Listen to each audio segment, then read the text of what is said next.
How do we defeat the rising swell of extreme right-wing violence that is tearing our world apart? I've been searching for an answer to this question for several years. In April of 2012, I traveled to Norway to research and write about Anders Behring Breivik. Breivik is the far-right extremist who, in a carefully planned bombing and shooting rampage, killed 77 people, mostly teenagers, on the 22nd of July, 2011. 9 months later, when I arrived in the small Scandinavian country, Breivik was about to stand trial for what was, and still is, the deadliest mass shooting by a lone gunman anywhere in the world.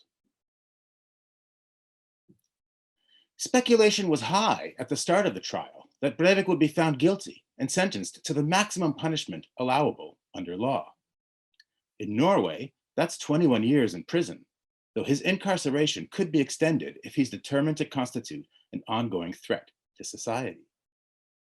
As people expected, Breivik was ultimately found guilty. Less obvious at the time, however, was how popular the ideas he was espousing would become. When I landed in Norway, I found a country still reeling from the shock of Breivik's attacks. I traveled above the Arctic Circle, arriving in the town of Bodø to talk to Geir Arne Jørgensen. Geir Arne is a father who tragically lost his son to Breivik's violence.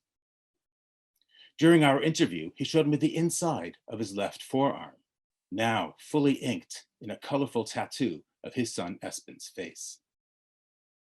Espen's sister told me how hard it was to adjust to the loss of her younger brother. She had begun writing to Espen on a blog she had started called Til Brødre, to brother. Their pain was self-evident, but I didn't have to travel so far to hear such stories. Breivik's victims came from 18 of Norway's 19 counties, and in a small country like Norway, that meant that everyone knew someone affected by the slaughter. While reporting on this story, which was later published in The Nation magazine, I interviewed many people. I talked to some of the country's leading politicians, to an expert in right-wing extremism, and to the head of the Norwegian Labour Party's youth division. He had been specifically marked for assassination by Breivik. I met with an anthropologist who studies Norway's multicultural policies, with members of the country's journalism and Muslim communities, and with a right-wing blogger who shares some, though not all, of Breivik's ideology. Through it all, I saw something terribly important: the human devastation that Breivik had brought to his own country. But I was most disturbed after reading Breivik's own manifesto that he called 2083, a European Declaration of Independence. The manifesto, which he labels a compendium, is a 1,518-page Word document that Breivik composed over several years. It's mostly made up of essays on right-wing ideology and bomb making, much of it copied directly from the internet. Breivik himself estimates that 60% of the compendium is culled from other sources, while 40% of it is his own unique contribution. Some of it is truly bizarre, such as a section where he interviews himself. Name your favorite eau de toilette, he asks himself. Chanel Platinum Egoist, he answers. Reading the compendium allowed me access into the dangerous ideas that motivated Breivik. The title, 2083, refers to the year when he believes Europe's civil wars will finally end, with all the Muslims of Europe deported out of the continent and the cultural Marxists, as he calls left-leaning intellectuals, and the multiculturalists executed as traitors. These are Breivik's primary enemies. He believes that Muslim immigrants in Europe are out to occupy the continent and destroy Western civilization from within, aided by naive left-wing elites enthralled by politically correct calls to diversity. Breivik emailed 2083 to 1,003 people across the world 90 minutes before parking a van packed with explosives in downtown Oslo. The compendium is the action for me, Breivik stated during questioning on July 23rd, 2011. What happened yesterday is just the fireworks during the presentation. The compendium itself emphasizes the same point, namely that Breivik considers his act of terrorism essentially as mere marketing for his book. And in terms of spreading his ideas, it appears that he has succeeded. Breivik's crimes are horrific, but more troubling still is that in the years since his attacks, less than a decade, a global movement of far-right extremism has grown exponentially by propagating the same noxious ideas held by Breivik.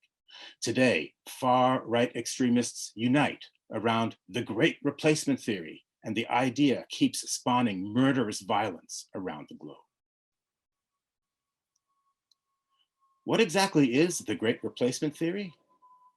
Breivik may not have used directly the phrase in his text, but he is a major propagator of the idea. The phrase, the Great Replacement theory, is attributed to the French writer Renaud Camus, whose book Le Grand Remplacement first appeared in 2011. Behind it is the idea that white Europeans are being deliberately replaced in their own countries. How?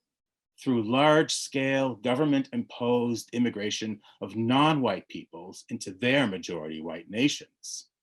Advocates of the theory rant about losing their culture to Muslims and to multiculturalism. They push a message that everyone should stay in their assigned spaces.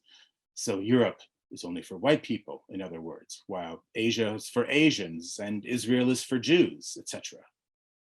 And they appropriate the language traditionally used by the left, as they, the white Europeans, consider themselves an indigenous people being colonized by ever-increasing migrant hordes.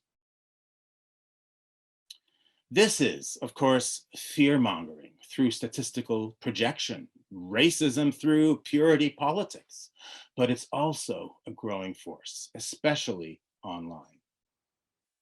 A recent study identified around 1.5 million tweets in English, French, and German, referencing the Great Replacement theory between April 2012 and April 2019, with the volume of tweets steadily increasing. Nor is this idea limited to Europe. Some of the most infamous massacres of recent years explicitly reference the Great Replacement theory. In New Zealand, a far-right extremist stormed 2 mosques in March 2019, killing 51 Muslim worshippers. The shooter live-streamed his attack on Facebook and also left a manifesto, this time explicitly titled The Great Replacement. In it, he rails against the invasion of mass migration, leading to a white genocide to come. He says he learned all of his ideas from the internet because, as he says, you will not find the truth anywhere else. He also claims Breivik as his greatest inspiration. The same ideology has motivated deadly anti-Semitic attacks on synagogues in Pittsburgh, Pennsylvania, and Poway, California. The Great Replacement theory is not only anti-Muslim and anti-immigrant, it is also extremely anti-Semitic, often believing in Jewish conspiracy theories set on changing the demography of white nations. We find the same thinking behind recent mass shootings in El Paso, Texas, Quebec City, Canada, Halle, Germany, and other places around the world. For a long time, the dominant discourse used to describe these attacks has been of lone wolf shooters. Yet what should be crystal clear by now is that while they may be lone wolves, in that they are solo shooters, they are hardly alone. So what can we do to defeat this global menace?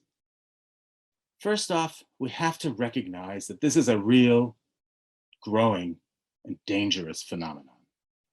The language of the Great Replacement theory is no longer part of the fringe It has entered the mainstream and is being propagated daily while expanding in influence. More violence is certain to ensue. For that reason alone, it is time we wake up to the threat it poses. Second, we have to think about the ways that our current technological landscape helps to facilitate the messaging and organizing of this new form of global fascism. Far from bringing the world together, as the internet was expected to do, today's technology has this terrible tendency to keep us siloed among like-minded people. We must make the internet into a place where we can learn from and about each other, rather than watch it devolve even further into an echo chamber of small-minded ideas. What this also means is that we should be holding our technology companies to account. There has been some positive direction, some positive movement in that direction lately. For example, a new initiative called the redirect method, which began as a tool to prevent ISIS recruitment, employs online marketing strategies in subtly subversive ways. With the redirect method, if you search for key white supremacist terms, or ISIS videos, or other extremist content, you'll still get the results. But the search engine's ads would promote messages of inclusion at the same time. The strategy is simple, but it seems to be effective. People click on the ads. In an 8-week pilot program, the redirect method reached over 300,000 people, and their ads promoting tolerance had a click-through rate that was more than 70% higher than average click-through rates. While the program has only been tried in a few places, it is off to a promising start. Clearly more, however, needs to be done. Third, we need to hold our leaders to account as well. The problem is that too many of the world's leaders are finding common cause in the narrow, belligerent nationalism espoused by the far right. This is a global phenomenon, and the implications are alarming. Our politicians not only end up supporting such dangerous ideas of racist exclusion, but in so doing, they invite violent vigilantism into what is acceptable public discourse. When US President Donald Trump or Hungarian Prime Minister Viktor Orban refer to invaders or Muslim invaders, as they both respectively have done, they are not coming up with that language themselves. They are borrowing it from the speech acts of the far right. I say speech acts here deliberately. The words themselves turn migrants and Muslims into invaders in the minds of some. And the results are a massacre at a synagogue in Pittsburgh because the perpetrator believed that the local Jewish community was helping to bring invaders into the country. One study from 2018 found that Donald Trump's anti-Muslim tweets correlate with the number of anti-Muslim hate crimes, especially in areas where Twitter usage is high. This is a frightening phenomenon. When Trump tweets hatred, are racist acts of violence inevitably to follow? And we must pay more attention to it. We have to educate the public to identify such language from our leaders for what it is, and to reject this language and any leader who uses it loudly and completely. Finally, we need to hold ourselves accountable. Haven't there always been times when good people did nothing in the face of evil because evil didn't threaten them directly? It's time we all show up for each other, not because our own individual survival depends on it, but because our neighbors does. So many of the people who have emerged out of various forms of fanaticism, be they former white nationalists or Western Muslims who once joined ISIS, all talk as reasons for joining extremism about their desperate desire to feel connected to something, to feel like they belonged, like they mattered. Ours, too often, is an isolated, lonely world. and lonely people can easily find their way into conversations with extremists, and many extremist recruiters, like other kinds of online predators, exploit the loneliness of others for their own terrible ends. We need to get off our computers and out into the streets, loudly mixing it up with each other in all of our differences. These kinds of actions will help to create the kind of society where belonging of all kinds, be it social belonging, economic belonging, or political belonging, all of it becomes a universal right and not an individual's privilege. After Espen Jørgensen's untimely death, the city of Bodø held a memorial service. 15,000 people, a third of the town, showed up. That kind of solidarity helped everyone heal. We need that level of engagement, more, in fact, for the next time we are confronted with such violent hatred. Better yet, we need it before it ever happens again.